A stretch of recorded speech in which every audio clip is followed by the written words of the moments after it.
오늘 말씀은 열왕기상 2장 26절과 27절 말씀이 되겠습니다. 왕이 제사장 아비아달에게 이르되 내 고향 아나돗으로 가라. 너는 마땅히 죽을 자이로되 내가 내 아버지 다윗 앞에서 주 여호와의 궤를 메었고 또 내 아버지가 모든 환난을 받을 때에 너도 환난을 받았은즉 내가 오늘 너를 죽이지 아니하노라 하고 아비아달을 쫓아내어 여호와의 제사장 직분을 파면하니 여호와께서 실로에서 엘리의 집에 대하여 하신 말씀을 응하게 함이더라. 네, 오늘 말씀의 제목은 엘리 제사장의 집에 내린 여호와의 심판입니다. 오늘 말씀의 본문 말씀 끝부분에 뭐라고 되죠? 여호와께서 실로에서 엘리의 집에 대하여 하신 말씀을 응하게 함이더라. 여기 지금 그러니까 제사장 아비아달이 바로 엘리 제사장의 집안 사람이라는 것을 우리가 감지할 수가 있겠습니다. 사무엘상 14장 3절과 사무엘상 22장 20절 말씀을 보면은 거기에 이 아비아달이 누군가를 알 수가 있는데 엘리의 중손이면서 비느하스의 손자인 아히두베의 아들 아히멜렉의 아들입니다. 이 아비아달이. 그러니까 결국은 엘리의 후손이구나 라는 걸 알 수 있죠. 그런데 이 제사장 아비아달이 엘리의 후손으로서 지금 무엇을 당했다는 거예요? 엘리의 집에 여호와께서 말씀하신 실로에서 말씀하셨던 그 말씀이 그대로 그에게 임한 것이다 라는 것을 알 수 있습니다. 그러면 우리가 먼저 제사장 아비아달이 어떤 사람인가를 이제 좀 살펴봐야 되겠죠? 아비아달은 엘리의 후손이구나 라는 걸 알았습니다. 두 번째, 이 아비아달은 다윗 왕 때에 그 언약궤를 맨 사람이에요. 이가 어떻게 다윗 왕에게 오게 됐냐면 사울 왕 때에 다윗이 그 제사장에게 가서 골리앗의 칼을 가지고 또 제사장만 먹는 진설병을 가지고 갔던 그 사건을 기억하실 겁니다. 그로 인해서 그때 당시에 있었던 제사장이었던 아히멜렉이 통해서 그때 제사장이 80여 명이 다 죽습니다. 그때에 도망친 사람이 바로 이 아비아달이에요. 그가 도망을 쳐가지고 다윗에게 가서 그 다음부터 이제 다윗과 함께 하면서 제사장 노릇을 했죠. 그래서 그가 이제 다윗 왕의 때에 이제 언약궤를 매는 제사장직을 하는 사람이었습니다. 그러니까 다윗 왕하고는 굉장히 깊은 인연이 있는 사람이고 지위도 있었던 사람입니다. 그런데 그가 어디에 가담을 했어요? 아비아달을 왕으로 세우는 일에 가담을 했어요. 그래서 그가 여호와 앞에 범죄했고 솔로몬 앞에도 범죄를 하게 되었죠. 그로 인해서 그가 이제 솔로몬으로부터 이제 그 제사장직에서 파직을 당하게 됩니다. 그런데 이 일이 엘리 제사장에게 실로에서 했단 말이 응하게 하려 함이라라고 말하는 이 말씀을 우리가 하나하나 살펴보기를 원합니다. 엘리 대제사장이 그러면 어떠한 일을 당하였는가라는 것을 우리가 알아야 되겠죠. 그래서 엘리 집에 대한 여호와의 말씀이 어떤 말씀이 임하였길래 이렇게 솔로몬이 말하는가 그걸 찾아보겠습니다. 사무엘상 3장을 가보시겠습니다. 엘리에게 대해서 이제 말씀하셨는데 이 말씀이 정말 두려운 말씀이 사무엘상 3장 12절에 말합니다. 내가 엘리의 집에 대하여 말한 것을 처음부터 끝까지 그날에 그에게 다 이루리라. 엘리에게 말한 말씀이 처음부터 끝까지 그날에 그에게 다 임하리라 라고 하는 말은 그 엘리에게만 일이 이루어지는 것이 아니라 엘리에게 말한 그대로 그 모든 자자손손에게 다 이루어질 것이라는 거예요. 그런데 이제 무슨 말씀을 하시는가? 3장 13절 말씀 보시겠습니다. 내가 그의 집을 영원토록 심판하겠다고 그에게 말한 것은 그가 아는 죄악 때문이니 이는 그가 자기의 아들들이 저주를 자청하되 금하지 아니하였음이니라. 예, 엘리에게 내리는 그 하나님의 심판이 영원토록 심판이 이루어진다는 거예요.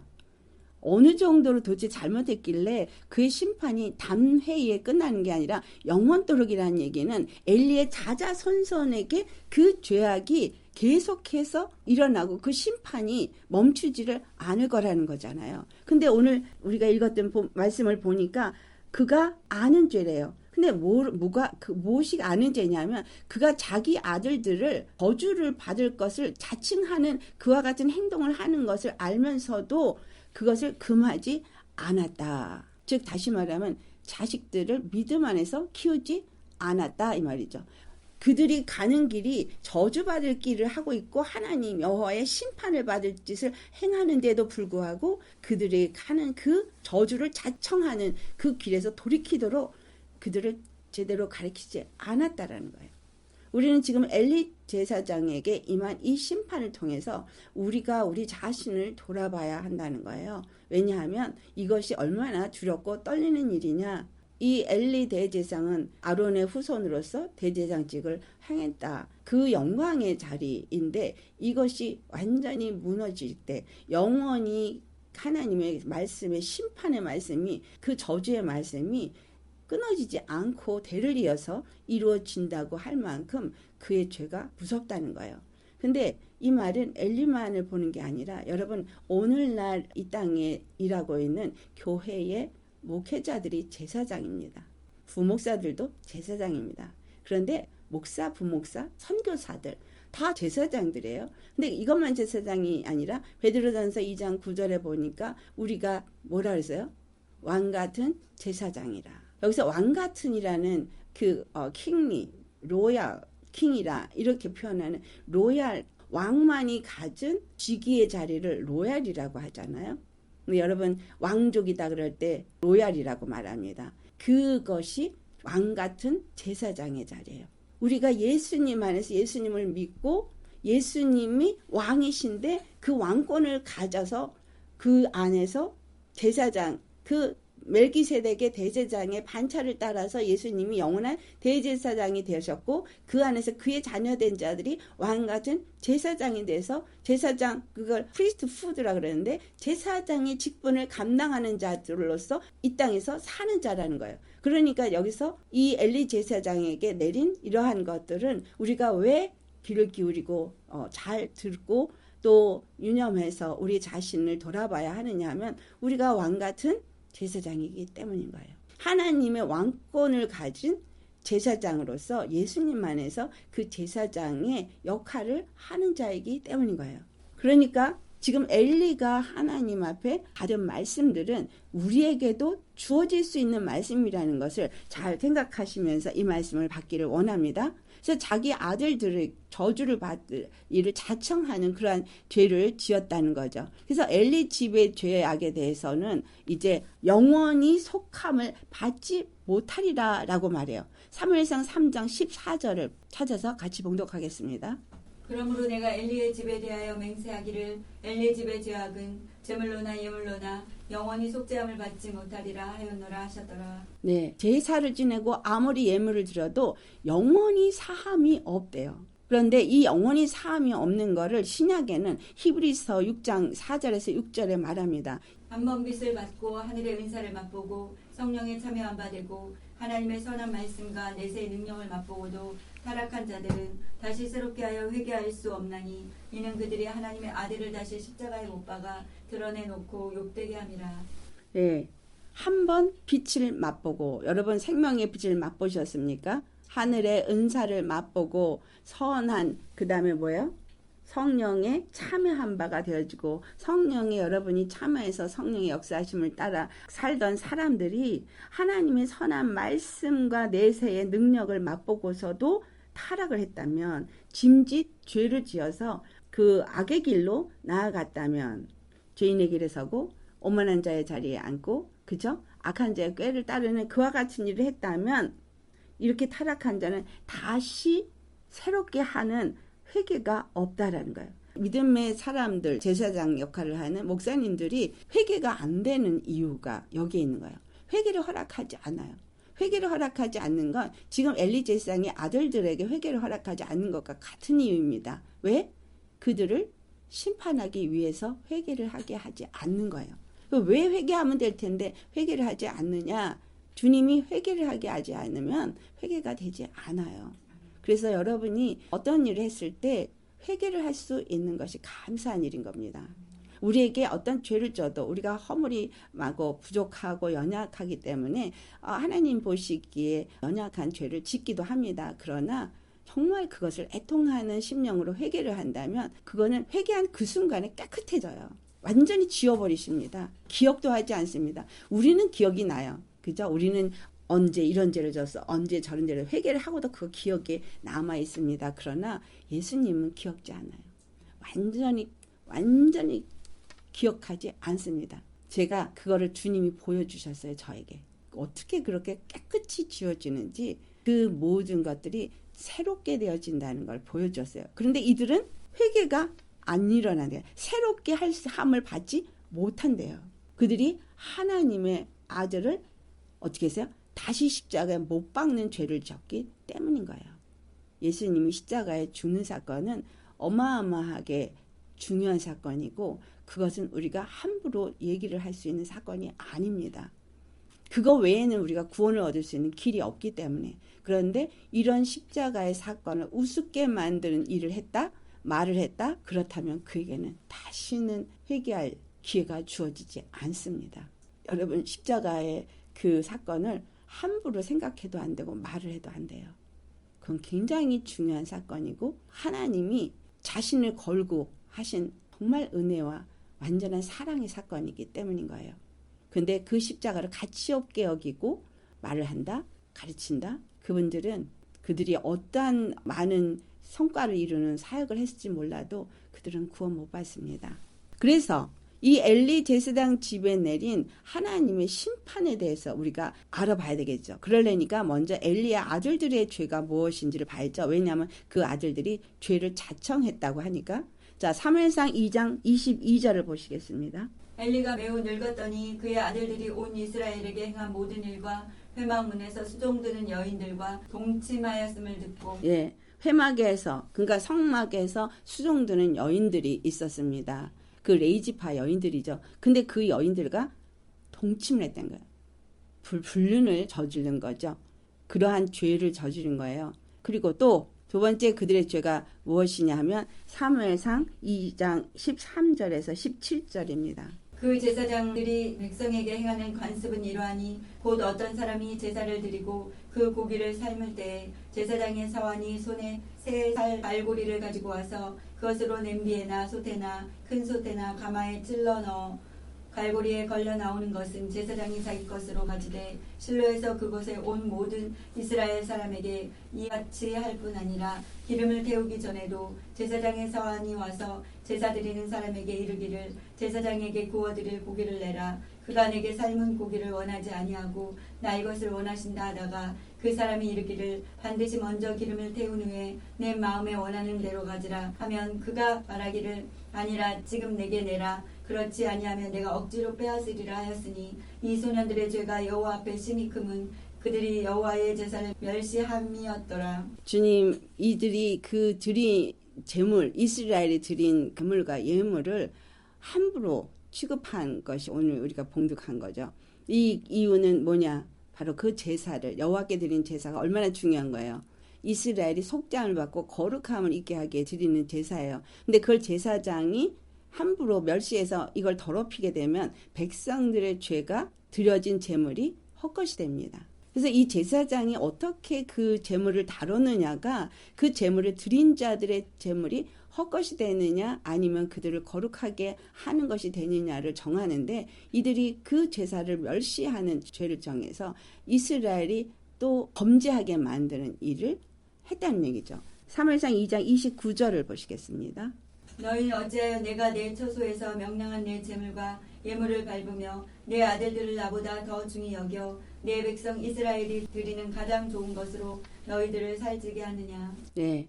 오늘날 교회 여러분 헌금 드렸는데 그 헌금이 제사장이 자식들에게 많이 가서 배부르게 하는 일 많죠.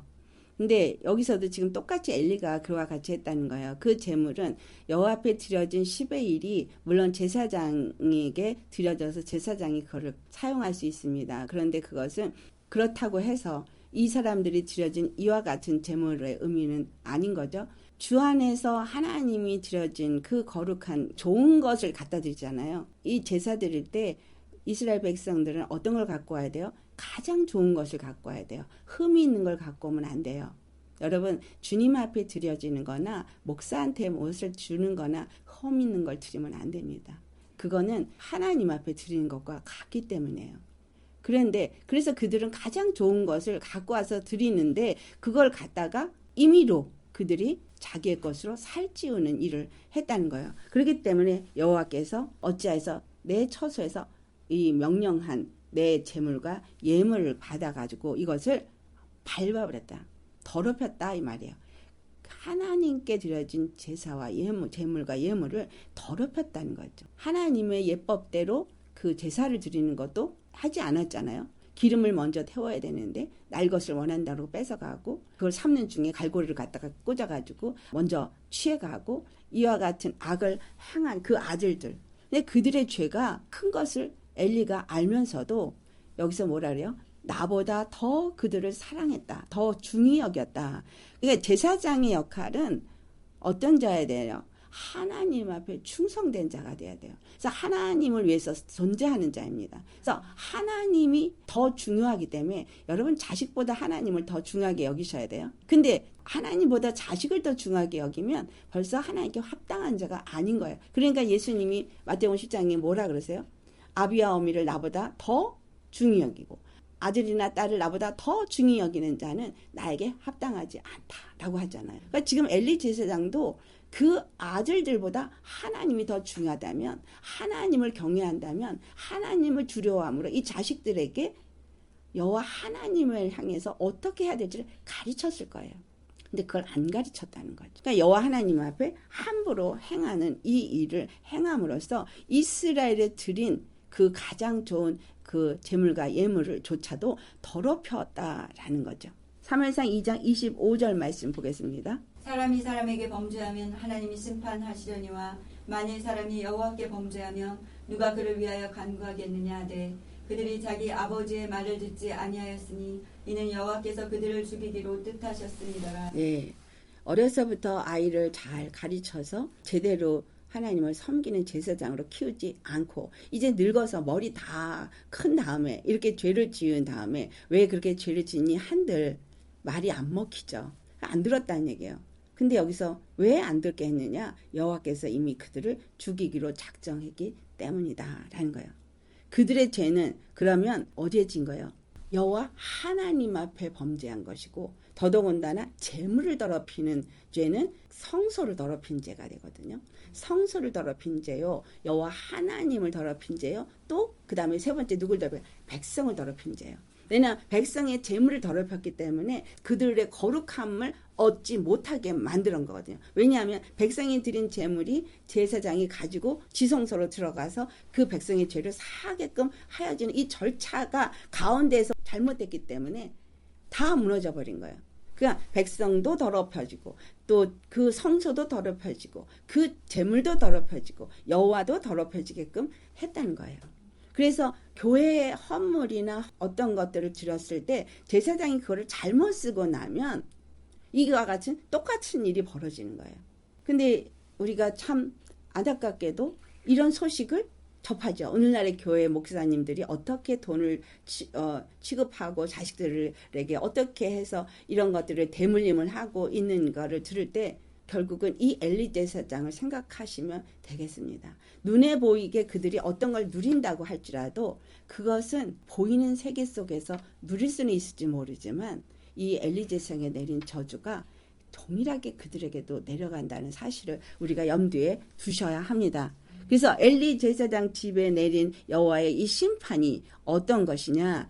네, 사무엘상 2장 31절 말씀 보시겠습니다. 보라 내가 내 팔과 내 조상의 집 팔을 끊어 내 집에 노인이 하나도 없게 하는 날이 이를지라. 네, 이것이 첫 번째. 그의 집에 노인이 없다는 말은 젊어서 다 죽는다는 얘기죠. 두 번째, 사무엘상 2장 32절. 이스라엘에게 모든 복을 내리는 중에 너는 내 처소에 환난을 볼 것이요 내 집에 영원토록 노인이 없을 것이며. 네, 두 번째 말씀은 이스라엘이 복을 누리는 때가 온다 할지라도 그들에게는 환난이 있다는 거예요. 이스라엘이 뭐야? 하나님의 백성들에게 하나님 복을 내릴 때에도 이 제사장의 집에는 복이 없다는 거예요. 환난이 있는 거예요. 그들에게는 고통만 있어진다는 거죠. 세 번째, 사무엘상 2장 33절. 내 제단에서 내가 끊어버리지 아니할 내 사람이 내 눈을 세잔하게 하고 내 마음을 슬프게 할 것이요 내 집에서 출산되는 모든 자가 젊어서 죽으리라. 그 자손 때문에 마음에 근심이 생기고 슬퍼하게 되고 그리고 그의 모든 자손들은 젊어서 다 죽을 것이다 라는 말을 하고 있습니다. 네 번째가 34절. 내 두 아들 홈리와 비느하스가 한날에 죽으리니 그 둘이 당할 그 일이 내게 표징이 되리라. 네, 그의 아들 홈리와 비느하스가 블레셋과의 전쟁에서 죽습니다. 그것이 그들에게 표징이 된다. 엘리에게 한 이 모든 말씀이 이루어질 표징이 바로 홈리와 비느하스가 한 전쟁에서 함께 죽게 될 것이다. 여러분 이 성경을 읽으신 분은 사무엘상을 읽을 때 홈리와 비느하스가 죽을 때 며느리가 아이를 낳다가 죽게 되죠. 또 엘리는 넘어져서 목이 부러져서 죽게 됩니다. 하나님의 저주가 말씀하신 대로 그대로 그들에게 임한 거예요. 그 다음에 36절을 보시겠습니다. 그리고 내 집에 남은 사람이 각기 와서 은 한 조각과 떡 한 덩이를 위하여 그에게 엎드려 이르되 청하노니 내게 제사장의 직분 하나를 맡겨 내게 떡 조각을 먹게 하소서 하리라 하셨다 하니라. 네, 제사장 직분을 구걸한다는 얘기예요. 먹고 살 길이 없어서 떡 한 조각을 위해서. 지금은 화려하게 대형교회 목사가 되어 있을지 모르지만 그 자손이 떡 한 조각을 먹기를 구걸할 정도로 그렇게 피폐해진다라는 거예요. 그 자손이 불쌍한 거예요. 왜냐하면 부모로 인해서 자식이 그와 같은 고통을 당하는 것이 정말 왜 부모가 그렇게 죄를 졌는데 자식이 대가를 치러야 하는가. 그러나 하나님의 약속은 거룩함 안에서 이루어진다는 거죠. 그 말의 의미는 결국은 그 저주가 그들에게 임하면 그 저주의 영이 계속해서 3, 4대를 이루어서 3, 4대를 이루어서 계속 내려가면서 그들로 하여금 저주받을 길을 택해서 가게끔 하기 때문에 복을 받지 못하는 거예요. 미혹을 받거나 악한 길을 택하거나 결국은 그래서 그 거룩한 길에서 떠나기 때문에 그거를 얻지 못하는 거예요. 여러분 우리 한 사람이 온전하게 서는 게 얼마나 중요하냐라는 거죠. 왜냐하면 나 한 사람이 온전히 설 때 내 자식의 1000대가 복을 받거든요. 내가 온전히 믿음 안에 설 때 내 자식 1000대가 복을 받아요. 그래서 내 자식이 뭐든지 순탄하게 풀려요. 여러분의 자식들이 여러분의 믿음으로 인해서 모든 것이 순탄하게 풀리는 것을 느낄 수 있고 알 수 있어야 돼요. 주님 안에서 하나님의 말씀하신 것을 얼만큼 진실하게 받아들이고 순종하느냐가 그래서 중요합니다. 하나님의 말씀은 절대적으로 순종하셔야 돼요. 그분을 경외한다면 그분의 말씀은 항상 우리에게 명령이지 권유가 아닙니다. 그 말씀 앞에는 명령으로 반드시 순종을 해야 되고 그렇게 절대적인 경외함으로 순종을 할 때는 하나님이 반드시 그 사람에게 복을 주십니다. 그리고 그가 믿는 그 믿음에 거기에 상당한 어떤 주님의 값을 지불해 주세요. 우리가 예수님을 믿는 것 때문에 어떤 고통을 당했다. 그런데 그 고통을 당하면서도 그 길을 택해서 순종했다. 그러면 그 복이 자식들에게 임합니다. 그래서 제사장의 직분은 하나님과 백성 사이에 너무 중요한 직분이에요. 제사장이 어떤 권위를 갖는 직분이 아닙니다. 제사장의 직분은 하나님과 백성의 중보자의 위치인 거예요. 근데 그 중보자의 위치는 백성들이 거룩함을 얻게 하도록 하기 위해서 주어진 직분이라는 거죠. 그래서 교회의 목사만 그 일을 하는 게 아니라 오늘날 만인 제사장이라고 말하는 왕같은 제사장이 된 자들도 다 하나님과 백성 사이의 중보자이라는 것을 아셔야 합니다. 그 말의 의미는 항상 나를 만난 사람들이 알지 못하는 사람들이 거룩함에 이르도록 하는 일을 해야 하는 거죠. 그렇다면 내 자식들은 당연한 거예요. 내 자식들은 거룩한 삶을 살도록 가르쳐야 되는 그 책임이 부모에게 있는 거예요.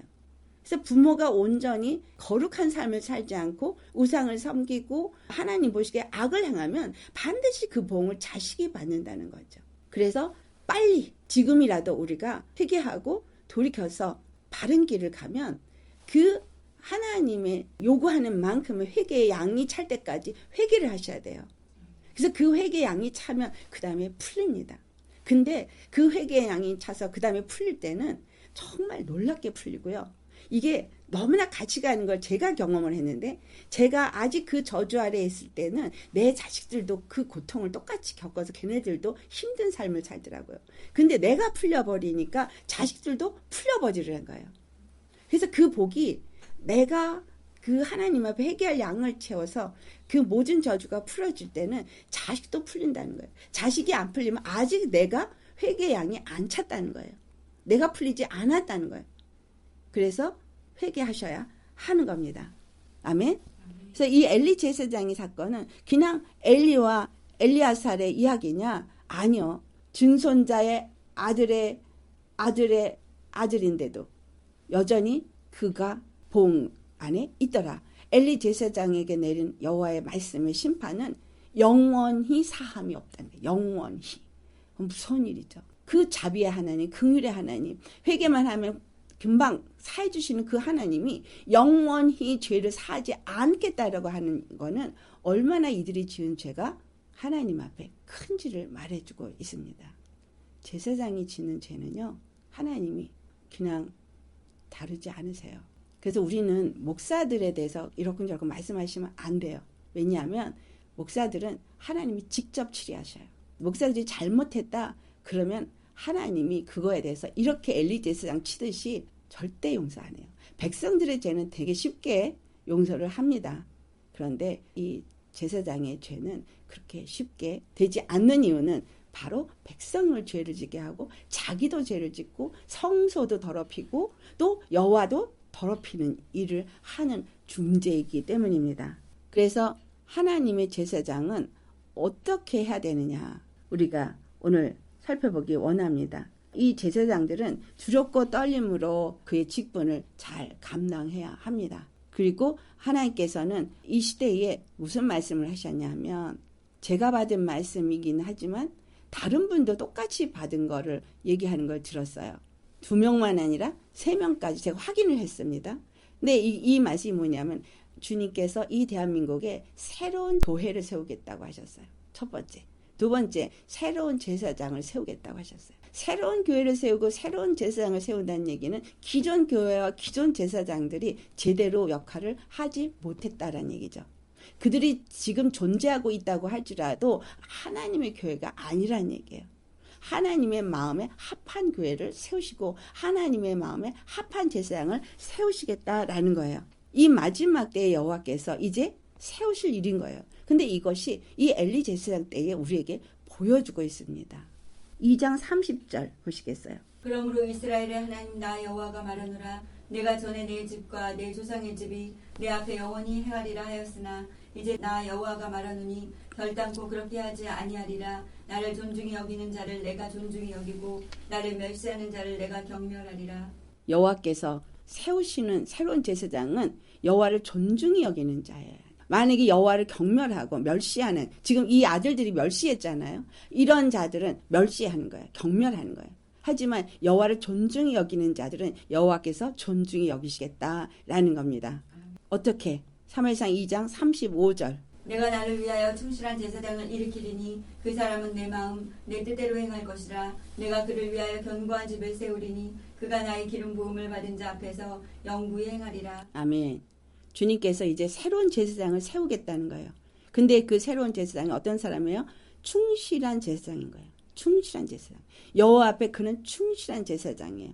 내 뜻대로 행할 것이다. 그러니까 충실한 제사장은 여호와의 뜻대로 행한다는 거예요. 누가 충실한 제사장이고 여호와의 뜻대로 행하는 자를 말하고 있는 걸까요? 요한복음 6장 38절에서 40절. 우리 찾아서 봉독해 보시겠어요? 내가 하늘에서 내려온 것은 내 뜻을 행하려 함이 아니요 나를 보내신 이의 뜻을 행하려 함이니라. 나를 보내신 이의 뜻은 내게 주신 자 중에 내가 하나도 잃어버리지 아니하고 마지막 날에 다시 살리는 이것이니라. 내 아버지의 뜻은 아들을 보고 믿는 자마다 영생을 얻는 이것이니 마지막 날에 내가 이를 다시 살리리라 하시니라. 예수님은 자기 자신을 위해서 오신 것이 아니라고 말씀하시죠. 아버지의 뜻을 이루기 왔다. 그러니까 그분은 충실한 제사장으로서 아버지의 뜻대로 그 모든 일을 이루신 분이에요. 그래서 그분은 하나님 앞에 충실한 제사장으로서 하나님 아버지의 뜻대로 모든 일을 행하셨어요. 그래서 십자가에 죽기까지 자기를 완전히 버리신 일을 하셨어요. 그래서 내가 그를 위하여 견고한 집을 세우겠다. 그러니까 예수님을 통해서 견고한 집을 세우십니다. 그 집이 뭐예요? 바로 영적 예루살렘 성, 거룩한 하나님의 성전이죠. 그 견고한 집, 신령한 집을 예수 그리스도를 통해서 세우시는 거예요. 그리고 그분께서 나의 기름 부음을 받은 자 앞에서 영구히 행하게 하리라. 그러니까 이 말씀을 보니까 나의 기름 부음을 받은 자, 이 의미가 왕의 의미를 갖고 있잖아요. 그러니까 이스라엘 당시에 그 기름 부음을 받은 왕을 의미하고 있죠. 다윗 왕을 의미하고 있고 솔로몬을 의미하기도 하지만 이거는 결국은 예수 그리스도가 왕으로 자정하신 것을 말씀하는 것이 완성품이죠. 나머지는 다 그림자인 거죠. 근데 그 예수 그리스도가 기름 부음을 받아서 왕으로 자정하게 될 때에 그 앞에서 행할 자, 영원히 행할 제사장이 세워질 거라는 거예요. 그러면 하나님 아버지께서 왕이 되시고 예수 그리스도도 왕이 되시면서 그 앞에서 영원한 제사장의 역할을 할 그 자손들이 누구예요? 왕 같은 제사장이죠. 누구를 의미해요? 바로 예수 그리스도 안에서 충실하게 제사장 직분을 감당할 왕 같은 제사장인 사람들을 의미하는 거예요. 그들이 영원히 제사장 노릇을 하게 될 것이다 라는 거예요. 예수님이 우리의 영원한 대제사장이 되셨고 우리는 그의 안에서 아들들이 되어져서 그의 반차를 따라서 영원한 제사장이 되어지는데 그러한 자들은 어떤 자들이어야 되느냐? 충실한 자가 되어야 되는 거예요. 예수님은 하나님 앞에서 충실한 제사장이시면서 충실한 왕이시면서 충실한 선지자였어요. 그래서 그가 구약의 왕과 선지자와 제사장의 역할을 그들이 기름 부음을 받은 자들인데 그가 기름 부음을 받은 자로서 하나님 앞에서 그와 같은 충실한 자가 되었고 그리고 그 안에서 또한 영원히 제사장직을 감당할 자는 충실한 자, 믿음에 충실한 자다라는 거예요. 그래서 이때 당시에 엘리가 제사장이 되는 것이 끝나버렸어요. 홈리와 비느하스가 그냥 한 번에 죽어버리고 엘리도 죽어버리면서 제사장이 끝나버렸습니다. 누가 그리고 그 다음에 제사장 역할을 했어요? 사무엘이. 아멘. 그랬죠. 사무엘은 선지자 역할을 하면서 또한 제사장의 역할을 하면서 그때 당시에 여호와 하나님을 왕으로 이스라엘을 다스리고 통치하게 하는 역할을 한 중요한 사람입니다. 근데 이 사무엘이 어떤 사람이었느냐라는 거죠. 사무엘이 여호와께서 보실 때에 어떤 사람이었느냐. 우리가 사무엘상 3장 19절을 찾아서 보시겠어요. 사무엘이 자라매 여호와께서 그와 함께 계셔서 그의 말이 하나도 땅에 떨어지지 않게 하시니. 사무엘은 에브라임 사람이에요. 제사장이 될 수가 없는 지파의 사람이에요. 근데 하나님이 레위 지파에서 다른 지파를 통해서 제사장이 세워진 거예요. 어려서 한나의 서원에 따라서 제사장으로 들여져서 엘리 밑에서 어려서부터 제사장의 훈련을 받으면서 자라나서 제사장 직분을 행하게 되죠. 아론의 후손이 아니에요. 레위 지파가 아니에요. 그러니까 여러분 뭘 알아야 돼요? 다른 제사장의 롤이 이제 시작이 됐다는 거예요. 엘리에서 끝나고 다른 지파의 제사장이 세워지더라. 그래서 이 사무엘이 다른 제사장으로 세워졌는데 그의 말이 하나도 땅에 떨어지지 아니하도록 여호와께서 그와 함께 하셨어요. 그는 어려서부터 그가 죽을 때까지 여호와 앞에 늘 충실했고 그리고 성실해서 그의 말이 하나도 떨어지지 않았어요. 이 일이 왕을 세우기 전까지로 사무엘이 끝나버리잖아요. 그래서 우리가 사무엘이 세워진 거가 왜 세워졌느냐라는 거를 알아야 하는 건 바로 그 율법으로 세워진 아론의 후손들이 하나님 앞에 악을 행하였기 때문에 그 대가 끊어졌다는 거예요. 그리고 제사장의 역할이 완전히 바뀌어버려요. 왕권이 세워지고 난 그 다음의 제사장들은 지금 이때까지의 그 제사장들처럼 하나님의 음성을 듣고 그거를 대변하는 역할을 해왔던 그 제사장의 역할이 아니었습니다. 무슨 역할이었어요? 이 엘리 때도 하나님의 음성을 듣는 것이 아주 희귀했다라고 말하고 있어요. 근데 사무엘에게는 하나님이 직접 말씀하시고 그 음성을 사무엘이 듣고 그 말씀을 받아서 백성들에게 전하는 역할을 한 거예요. 그래서 왕은 여호와이시고 말씀은 사무엘에게 임해서 선지자처럼 하면서 제사장의 역할을 하면서 그와 같은 일을 했던 것이죠. 아멘. 근데 왕권 시대가 시작되고 나서는 어떻게 했어요? 제사장이 하나님 말씀을 받은 자가 전부 누가 받아요? 선지자가 받아서. 하나님의 음성을 듣는 제사장은 지성소에 들어가서 하나님의 음성을 들어서 전달해야 되는 자인데 하나님의 음성을 듣지 못하는 시대가 왔다는 얘기죠. 그래서 이 엘리 대제사장과 그의 자손들이 행한 이 죄악이 얼마나 무서운 죄를 지었는지 우리가 알아야 하는 건 다른 대제사장이 세워지게끔 하는 역할을 했다라는 거죠. 그래서 오늘날 왜 이스라엘에 예수 그리스도께서 오셨어야만 했느냐 하면 그들이 온전한 제사를 드릴 수 없었고 예루살렘에 여호와가 없었기 때문에 예수님이 오셨잖아요. 그렇다면 이 시대의 교회가 예수님이 교회에 없고 예수님이 세운 제사장들이 여호와의 말씀을 받아서 전달을 할 수 있는 자가 되지 못하고 있다면 그 교회는 교회 역할을 하지 못하고 있고 백성들은 백성들로서의 거룩한 삶을 살지 못한다는 얘기죠. 그래서 엘리 제사장에 내린 심판 중에 하나가 뭐예요? 백성들은 복을 받게 되어지나 엘리는 환난을 당하게 될 것이다. 여러분 이 마지막 때는 이제 주님이 다시 세우는 제사장들은 어디서 세워지는지 아세요? 뭐 신학교를 나와서 목사 안수를 받은 사람들이 그러한 역할을 한다고 했던 그 시대가 이제 지나가게 됩니다. 이제는 평신도들을 주님께서 기름을 부어서 세우셔서 그들이 예언을 하고 그들이 여호와의 말씀을 받고 나가서 선포하는 자로 세워지고 복음을 전파하는 자로 세워지는 그리스도의 증인의 세대가 열리는 겁니다. 이제 다가오는 시대는 그리스도의 증인의 시대입니다. 목사의 시대가 아닌 거예요. 그러니까 보이는 저 빌딩의 교회가 아니고 저 보이는 예루살렘 성이 아닌 것처럼 보이는 교회가 아니고 이제는 보이지 아니하는 하나님의 교회가 새로 세워지고 그리고 그것을 위해서 주님이 세우는 새로운 제사장들이 일어나게 될 거라는 거예요. 그러니까 새로운 교회, 새로운 제사장이 세워지는 시대가 이제 도래했다는 거예요. 그래서 여호와 하나님 앞에 충실한 자들을 통해서 하나님은 그의 교회를 세울 거예요. 우리가 온전히 여호와와 충실하게 교통이 되어질 때 우리는 그의 온전한 교회가 될 것입니다. 그래서 그런 자들이 모이는 공동체가 참된 하나님의 교회가 될 것이고 또한 그런 자들이 그리스도의 증인으로서 그 새로운 제사장의 역할을 하게 될 거예요. 우리가 지금 살고 있는 이 시대가 바로 그 시대로 들어가고 있습니다. 왜? 교회가 무너졌기 때문에. 제사장들이 무너졌기 때문에. 목사들이 무너졌기 때문에. 아멘. 그래서 여러분 우리는 그냥 내가 왕같은 제사장이라고 그냥 성경에 나왔으니까 말을 하는데 정말 이 왕같은 제사장들이 바로 이 시대에 세워질 충실한 자들이 왕같은 제사장인 거예요. 모두 예수님을 믿는다고 말하는 모든 자가 왕같은 제사장이 아닌 거예요. 베드로전서 2장 9절에 말하는 왕같은 제사장은 바로 사무엘같이 여호와 하나님 앞에 부름받은 자예요. 헌신된 자예요. 드려진 자예요. 한나가 드렸잖아요. 드려진 자요. 헌신된 자요. 충실된 자요. 주님의 음성을 듣고 백성들에게 그걸 전달하는 증인입니다. 아멘.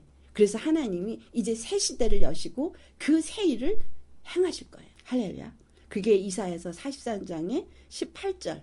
주님이 이전 것은 지나갔으니 보라 새 것이 되었다 한 것처럼 내가 새 일을 행하리라 했는데 그 새 일이 뭐냐? 광야의 길을 사막에 강을 내는 일을 한다는 거예요. 여러분 우리 심령에 새 일이 이루어져야 합니다. 성령이 우리 안에 임해서 우리 안에 새 일이 이루어져야 돼요.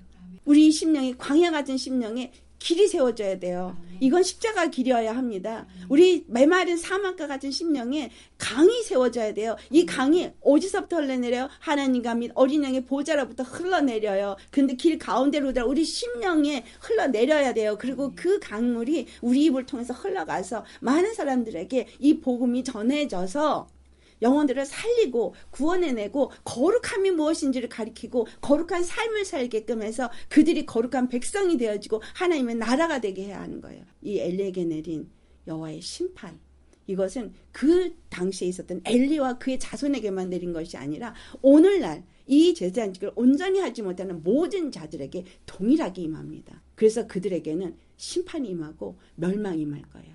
무너질 것입니다. 그 자자손손이 절대 용서함이 없는 무너짐이 일어날 겁니다. 두려운 일이에요. 그러나 하나님은 사무엘을 세우시듯이 새로운 제사장을 세웁니다. 우리 모두가 정말 하나님 두렵고 떨림으로 그분을 경외하고 그분 앞에 충실하시고 우리 자신을 돌아보시면서 내가 어떠한 이 마지막 때 왕같은 제사장으로 설 것인가 여러분 스스로가 생각하셔야 하겠습니다. 내가 저주를 물려줄 자냐 아니면 축복을 물려줄 자가 될 것이냐 그것은 내가 어떤 삶을 사느냐에 따라서 여호와 하나님 앞에 어떤 삶을 사느냐 정말 그분을 두려워하는 경외하는 삶으로 그분이 기뻐하는 충실된 삶으로 사는 자냐 아니고 그분을 경멸하고 멸시하면서 헌금을 드리기를 아까워하면서 그냥 동냥하듯이 갔다가 찍 얼마 던지는 하나님 다 보십니다. 우리의 마음이 어떠한지 보시죠. 여호와께서 주신 축복을 어떤 식으로 여호와 앞에 드리는가 우리 여호와 앞에 가장 여러분 좋은 거 드리셔야 합니다. 그래서 헌물을 드릴 때도 헌금을 드릴 때도 정성을 다해서 드리셔야 합니다. 그렇게 그냥 쓰다가 남은 돈 그냥 조금 갖다가 뭔가 드려지는 것 같이 아까워 다시 하는 마음으로 드린다거나 이렇게 되면서 복 받을 생각은 하지 마셔야 돼요. 내가 이미 복을 받았다? 그렇다면 주님이 이것을 어떻게 쓰기를 원하시는가를 잘 보시면서 여호와 하나님 앞에 잘 물질도 쓰임 받으시고 하나님의 복을 받아 자자손손에게 복이 물려지게 있게 하기를 예수의 이름으로 축원합니다. 아멘. 정말 이 엘리 제사장의 이 심판에 대해서 우리가 반드시 알아야 되는 너무나 중요한 일입니다. 이거는 완전히 다른 시대가 열려버렸잖아요. 그렇죠? 바로 이 시점에 하나님 이 말씀을 주시는 것도 정말 놀랐습니다. 이렇게 주님은 지금 우리에게 무엇인가를 말씀하고 있다는 걸 여러분 잘 유념해서 들으시고 바른 믿음으로 주님을 바로 섬기는 저와 여러분 되시기를 예수님으로 축원합니다. 기도하시겠습니다. 할렐루야. 거룩하신 아버지 엘리 제사장의 집에 내린 이 여호와의 심판이 얼마나 두렵고 떨리는지요. 우리가 정말 하나님 앞에 신앙생활을 하면서 믿는 믿음의 삶을 산다고 하면서 혹이라도 이렇게 여호와 앞에 드리는 제물에 대해서 경멸하는 멸시하는 행동을 하지는 않았는지요. 또 하나님 앞에 이 모든 것들이 거룩하게 드려져야 될 것인데 거룩하게 드려지지 않는 제물을 드렸거나 또는 제물을 아버지 앞에서 드리되 임의로 또 사용하지는 않았는지 많은 것들을 생각하게 됩니다. 주님 정말 오늘 이 말씀을 통해서 이 시대의 교회와 제사장들이 잘못 행한 모든 것들 정말 그것은 용서받을 수 없다는 것과 영원한 심판이 자자손손에 이루어진다는 것이 정말 가슴 아픕니다. 그러나 하나님은 하나님의 거룩함을 두고 일하시는 분이시고 신실하신 하나님은 말씀하신 대로 그 모든 일을 이루시는 하나님이시기에 하나님 앞에서 우리가 정말 어떠한 믿음으로 나아가야 할지를 돌아보고 정말 주님을 두렵고 떨림으로 경외하는 믿음의 삶을 살게 하시고 하나님 앞에 충실된 자로서 맡겨진 직분을 잘 감당하며 왕같은 제사장으로서 잘 준비되어져서 참으로 이 시대에 새롭게 주님께서 여시고 세우실 새로운 교회와 새로운 제사장이 세워질 때에 우리가 주님 앞에 합당한 자로 세워질 수 있기를 간절히 바라고 원합니다. 주님 정말 그리하여서 예수님의 생명수가 우리에게 임하여서 우리를 통하여서 그 생명수가 흘러가고 많은 사람들을 살리고 거룩하게 하는 일에 쓰임받을 수 있게 하여 주옵소서. 감사하고 오늘도 우리와 함께 하시며 우리에게 또 말씀을 주시고 깨우치시는 참 좋으신 생명의 주 예수님의 이름 받들어 감사 기도드리옵나이다. 아멘.